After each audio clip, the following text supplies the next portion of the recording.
This week, the Marshall County Sheriff will release new information on the county's oldest cold case. It's a very gruesome and horrific case where decades have passed without the victim being identified.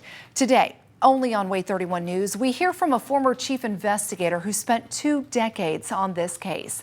Let's bring in WAAY 31's Xavier Wary now. Xavier, you spoke with the former chief investigator, Keith Wilson, about this case, and what did he have to tell you?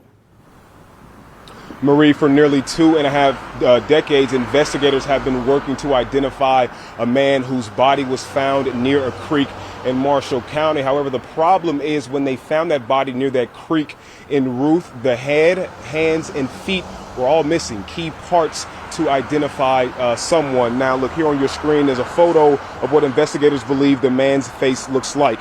This image was created by Snapshot. It's a company the sheriff's office partnered with. They created this image using DNA from the remains of the body. Wilson says part of why this case has remained cold is due to the fact that there was never a missing persons report filed with any of the features listed. The findings were able to determine face shape, skin, and hair color, but the limitations do not take into account facial hair, drug use, aging, and more. After working on this case for 2 decades, Wilson shared with me what stood out the most about this cold case. We actually never had any clear witnesses to the case. We had some people that came forward that were in the area, but we could never be sure that what they witnessed was actually pertaining to the case. They just seen some people in the area at the time.